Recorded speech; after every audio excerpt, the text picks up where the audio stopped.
Hello everyone, मैं हूं advocate Rahul Mishra और आज के वीडियो में हम लोग ये समझने की कोशिश करेंगे जब आपकी वाइफ ने आपके ऊपर फेक और बेग एलिगेशन लगाकर जो है आपके घर से अपने मायके चली गई और अपने मायके जाकर उन्होंने आपके ऊपर वहां से मेंटेनेंस का मुकदमा दाखिल करा दिया, दर्ज करा दिया।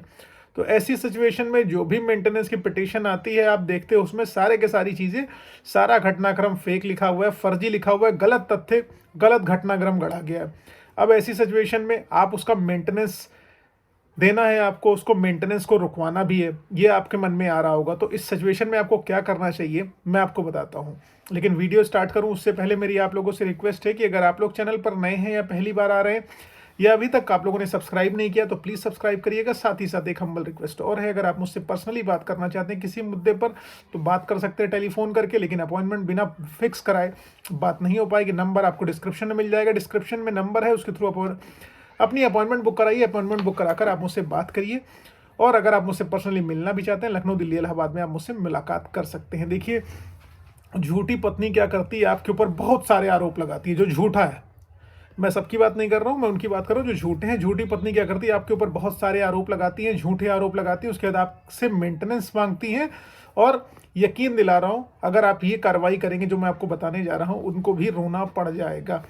सबसे पहले जब आपके खिलाफ मेंटेनेंस का केस दाखिल हुआ है, तो मेंटेनेंस जब दाखिल हुआ है तो उसमें आपको क्या करना है, जो उन्होंने पिटीशन दाखिल की है उस पिटीशन को प्रॉपरली पढ़ना है। आप जब पूरी पिटीशन को प्रॉपरली पढ़ेंगे और आप पाएंगे कि पिटीशन में कहीं भी पति द्वारा किए गए खर्चों का जिक्र नहीं होगा जो पत्नी पर किया गया है, बल्कि उस पर सब कुछ झूठ झूठ लिखा गया होगा कंप्लीटली। तो पति को क्या करना है, पूरी पिटीशन को पढ़ना है। अब पति को अपने इस बचाव में, इस रिप्लाई में, इस कार्ट में क्या करना होगा कि सारे के सारे जो उन्होंने एक्सपेंसेस किए हैं पत्नी के नाम पर, यानी कि पत्नी के नाम पर कोई प्रॉपर्टी खरीदी है, म्यूचुअल फंड खरीदा है, पत्नी का बर्थडे सेलिब्रेट किया है, घुमाने लेके गया है, उसकी पिक्स हैं, फोटोग्राफ्स हैं, एयर टिकट्स हैं, होटल के बिल्स हैं, सारे के सारे, ज्वेलरी बनवाई है, म्यूचुअल फंड है, डीमैट का स्टेटमेंट है, जो कुछ भी पत्नी के लिए उसने करा हुआ है वो सारा का सारा विवरण जो है कोर्ट में उसको लगाना है इस मेंटेनेंस के केस में। साथ ही साथ पत्नी का जो अभद्र व्यवहार है, उसका लड़ाई झगड़ा है, क्रूरता है, उसकी वीडियो ऑडियो रिकॉर्डिंग अगर उसके पास है, या घूमने गए हैं कहीं उसकी ऑडियो वीडियो रिकॉर्डिंग है, तो वो आपको इस केस में लगानी है। वो इस केस में मजबूती देगी। इससे मजिस्ट्रेट साहब भी प्रभावित होंगे कि पति का कंडक्ट तो अच्छा है, वो घुमा रहा है, लेके कहीं जा रहा है, पार्टीज करा रहा है और हस्बैंड वाइफ दोनों खुश हैं। लेकिन अचानक से वाइफ का मलेशियस इंटेंशन यहाँ पर साबित हो जाएगा कि वो गलत तरीके से हस्बैंड को हैरेस करके उससे पैसे उगाना चाहती है। जब आप ये सारे photographs, audio video recordings, air tickets, उसकी ज्वेलरी के बिल्स, उसके सारी की सारी चीज़ें आप जब उसके लिए करेंगे, उसमें लगाएंगे, उसके बाद दूसरी चीज़ आप जो इसका झूठ कैसे निकाल सकते हैं, क्रॉस एग्जामिनेशन के माध्यम से।